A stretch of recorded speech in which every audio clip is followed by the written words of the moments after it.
السلام عليكم ورحمة الله وبركاته.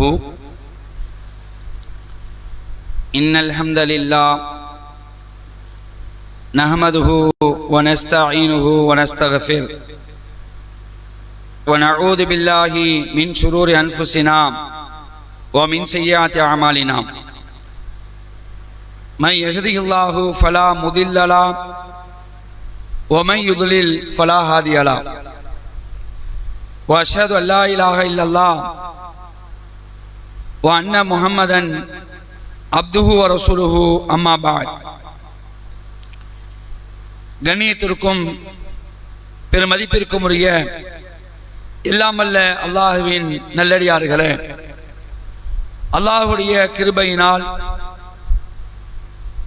அவனுக்கு செய்ய வேண்டிய மிக முக்கிய கடமைகளில் ஒன்றாகிய ஃபஜ்ர் நேர தொழுகையை கூட்டாக நிறைவேற்றிவிட்டு அல்லாஹுடைய வேத வரிகளையும் அல்லாஹுடைய இறுதி தூதர் நபிகள் நாயகம் ஸல்லல்லாஹு அலைஹி வஸல்லம் அவர்களுடைய செய்திகளையும் அறிந்து கொள்ள வேண்டும் என்ற நோக்கத்திற்காகவும் அறிந்து கொண்டு அதன் அடிப்படையில் நம்முடைய வாழ்க்கையை செம்மையாக அமைத்துக் கொள்ள வேண்டும் என்ற நோக்கத்திற்காகவும் இம்மையிலும் மறுமையிலும் ரப்புடைய கோபத்துக்கு ஆளாகாமல் அவனுடைய திருப்பொருத்தத்தை பெற வேண்டும் என்ற அடிப்படையிலையும் இந்த சபையில நாம் எல்லாம் ஒன்று கூடி இருக்கிறோம்.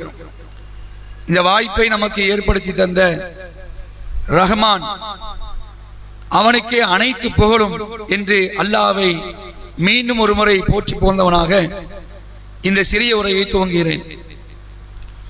அன்புக்குரிய சகோதரர்களே, இன்றைய உரையில 2 திருமறை குர்ஆனுடைய வசனங்களை பார்க்க இருக்கிறோம். அதற்கு முன்னாடி உங்களிடத்தில் ஒரு கேள்வி. அதாவது அல்லாஹ் ரப்பல் ஆலமீன் திருமறை குர்ஆன்ல இதுதான் பெரியது என்று சொல்லுவான். இந்த செயல் இதுதான் பெரியது, அக்பர் அப்படிமா. அப்படி ஏதாவது உங்களுக்கு ஞாபகம் இருக்கா? அல்லாஹ் சொல்லக்கூடிய இந்த காரியம்தான் பெருசு அப்படிமா, இதுதான் பெரியது. சொல்லுங்க, யாராவது தெரிஞ்சா சொல்லுங்க.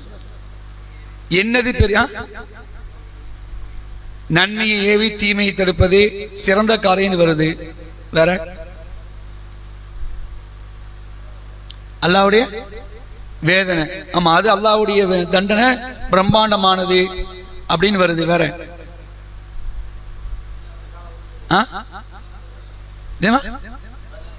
அல்லாஹ்வுடைய வல்லமை ஆற்றல் பெரியது. சரி, வேற? சரி, ஓகே. 9வது அத்தியாயம் 72வது வசனம். இந்த வார்த்தையெல்லாம் நம்ம அடிக்கடி கேள்விப்பட்டிருப்போம். இந்த வசனம்லாம் நினைச்சுவோம், நம்ம நிறைய தடவை கேள்விப்பட்டிருக்கோம். அதே மாதிரி 29வது அத்தியாயம் 45வது வசனம். சரியா? அதாவது ஒரு ரிதுவானும் மினல்லாஹி அக்பர். கேள்விப்பட்டிருக்கீங்களா? ஒரு ரிதுவானும் மினல்லாஹி அக்பர். அக்பர் என்னது? பெரியது. மினல்லானா அல்லாஹ்வுடைய. என்னது? ஒரு ரிதுவான். ரிதுவான் என்னது? பொருத்தம், அல்லாஹ்வுடைய பொருத்தம். இதான் பெரியது. புரியுதா உங்களுக்கு? ஒரு ரிதுவானும் மினல்லாஹி அக்பர். இன்னொரு அல்லாஹ் சொல்லுவான், வல திக்ருல்லாஹி அக்பர் அப்படிமா. அல்லாஹ்வை நினைப்பதே சிறந்தது, பெரியதுமா. இப்ப நம்ம அல்லாஹ் வந்து தொழு வந்திருக்கோம்ல, நமக்கு என்ன எல்லாத்தையும் விட இதான் பெருசுன்னு வந்திருக்கிறோம். அதானே? அல்லாஹ்வை நினைப்பதுதான் பெருசு. இது மாதிரி அல்லாஹ் நினைச்ச ஒரு ரிதுவானும் மினல்லாஹி அக்பர், அல்லாஹ்வுடைய பொருத்தம் தான் பெரியது. அன்புக்கு இது பொருத்தம் கிடைச்சிட்டு வைங்களேன், வேற எதுவுமே நமக்கு தேவையில்லை.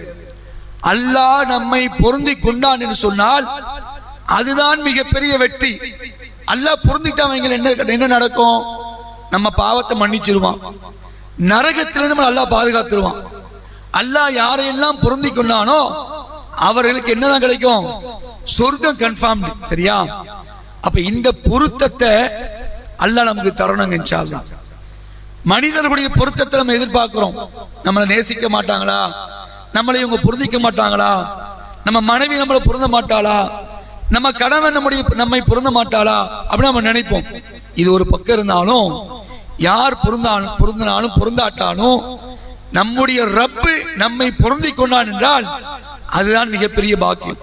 நீங்க பார்க்கலாம், சஹாபாக்களுடைய பேரை சொல்லும் போது பின்னாடி என்ன சொல்றோம்? ரலியல்லாஹு அன்ஹும் வரதும் அன்ஹும் சொல்றோமா இல்லையா? அல்லாஹ் குர்ஆன்ல சொல்றான், ரலியல்லாஹு அன்ஹும், அல்லாஹ் அவர்களை பொருந்தி கொண்டான். இது நமக்கு வருமா? நமக்கு வர, நமக்கு என்ன தெரியல. அவ்வளவு பெரிய சிறப்புக்கு, அவ்வளவு பெரிய இஸ்ஸத்துக்கு அவங்க எப்படி ஆளானாங்க தெரியுமா? அல்லாஹ்வை நேசித்தார்கள், அல்லாஹ்வுடைய மார்க்கத்தை இஹ்லாஸான அடிப்படையில் பின்பற்றினாங்க. உயிரே போனாலும் சரி, என் ரப்பு தான் எனக்கு பெருசுன்னாங்க. சரியா? ஆனா அவங்க யாரு, எப்படிப்பட்ட மனிதர்களா இருந்தாங்க? காட்டு மிராண்டியா தான் இருந்தாங்க, காட்டு மிராண்டிகளா தான் வாழ்ந்தாங்க. அவங்கலாம் இஸ்லாத்தை ஏற்பதற்கு முன்னாடி அவங்களுடைய வாழ்க்கையெல்லாம் பார்த்தா வைங்களேன், அந்த அளவுக்கு ஒரு மோசமான நிலையில் இருந்தாங்க. திருக்குர்ஆனுடைய வசனங்கள் இறங்க இறங்க அதை படிக்க படிக்க புடம்போட்ட தங்கங்களாக அப்படியே மாறுறாங்க. மாறி எந்த அளவுக்கு பட்டம் பெறுறாங்கன்னா, ரலியல்லாஹு அன்ஹுன்னு பட்டம் பெறுறாங்க. எவ்வளவு பெரிய பாக்கியம் பார்த்தீங்களா? நம்ம இன்னைக்கு பேருக்கு பின்னாடி எம்பிபிஎஸ் போடுறோம், பேருக்கு பின்னாடி எம்எல்ஏன்னு போடுறோம், பேருக்கு பின்னாடி என்ன சொல்றோம்? அந்த படிப்பு இந்த படிப்புன்னு போடுறோம், அல் ஹாஜி அல் ஹாஃபில்ங்கிறோம், ஏதாவது போட்டுக்கிறோம். இதெல்லாம் பெருசு கிடையாது. பேருக்கு பின்னாடி ரலியல்லாஹு அன்ஹு அல்லாஹ் சொல்றான் பார்த்தீங்களா, அதுதான் பெருசு. நமக்கு சொல்லணும் இன்ஷா அல்லாஹ், அல்லாஹ் நினைச்சு நம்மளை பொருந்தணும். ஏன்னா அல்லாஹ்வுடைய பொருத்தம் தான் ரொம்ப பெருசு, அது மிகப்பெரிய பாக்கியம். அல்லாஹ்வுடைய திருப்திக்கு எண்ணற்ற மகிமைகள் இருக்குங்க, நிறைய அருள் இருக்கு. அதனால தான் அல்லாஹ் குர்ஆன்ல ஒரு இடத்துல சொல்லுவான், நீங்க பார்க்கலாம். என்ன சொல்லுவானா, அதாவது அல்லாஹ்வுடைய திருப்தியை பெற்றோரும் அல்லாஹ்வுடைய திருப்தியை பெறாதவரும் சமமாவாங்களா? மாட்டாங்க. அதாவது திருப்திக்கு அப்படியே ஆப்போசிட் என்ன சொல்லுங்க பார்க்கலாம்? அதிருப்தி, கோபம். கோபங்க, அல்லாஹ்வுடைய கோபத்துக்கு மட்டும் ஆளாயிடக்கூடாது, அல்லாஹ் காப்பாற்றும். அதனால தான் ஒவ்வொரு வக்து தொழுகையிலும் சூரத்துல் ஃபாத்திஹால சிராத்தல் லதீன அன்அம்த அலைஹிம் கைரில் மக்தூபி அலைஹிம் வலத்தாலின் ஆமீன். இறைவா, நீ யாருக்கு வழிகாட்டுறீங்களோ அவருக்கு வழி. அவர்கள் உன்னுடைய கோபத்துக்கு ஆளானவர்கள் அல்ல, வழி தவறியவர்கள் அல்ல. ஏன்னா ரப்புடைய கோபத்துக்கு ஆளானவங்கள முடிஞ்சு போச்சு, அவ்வளவுதான். அல்லாஹ் நம்ம துவா செய்வோம், யா அல்லாஹ் உன்னுடைய அனைத்து கோபத்திலிருந்து எங்களை நீ காப்பாத்து, உன்னுடைய திருப்பொருத்தத்தை அல்லாஹ் நீ எங்க மேல என்ன செய்யணும்? அதிருப்தி கொன்றாத, நீ எங்களை திருப்தி கொள்ளியா அல்லாஹ். அல்லாஹ் குர்ஆன்ல சொல்றான் பாருங்க, 3வது அத்தியாயம் 162வது வசனம். அல்லாஹ் பேசுறான், அஃபமனித்தபஅ ரிதுவானல்லாஹி கமன் பாஅ பிஸஹத்தி மினல்லாஹி வ மஹ்வாஹும் ஜஹன்னம் வ பிஇஸல் மஸீர். அல்லாஹ்வின் பொருத்தத்தை பின்பற்றியவர் அல்லாஹ்வின் கோபத்திற்கு ஆளாவனை போலாவாரா? அல்லாஹ்வுடைய திருப்பொருத்தத்திலே இருக்கிறாரு, அதைத்தான் அவர் பின்பற்றிட்டு இருக்கிறாரு. இவரும் அல்லாஹ்வுடைய கோபத்துக்கு ஆளாரான அவனும் சமமாவார்களா?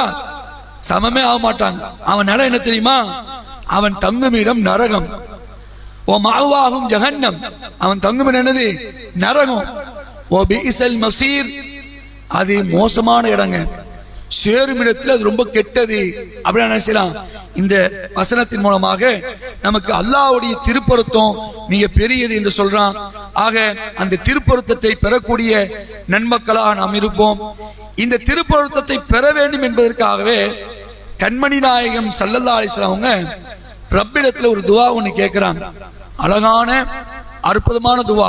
இன்ஷா அல்லாஹ் அந்த துவாவை நாளை தினம் என்ன செய்வோம்? கற்றுக்கொண்டு அதை கேட்கக்கூடிய மக்களா இருப்போம். இந்த உரையை முடித்துக் கொள்கின்றேன். வா ஆகிர் தாவானா அனில் ஹம்துலில்லாஹி ரப்பில் ஆலமீன். வஸ்ஸலாமு அலைக்கும் வரஹ்மத்துல்லாஹி வபரகாத்துஹு.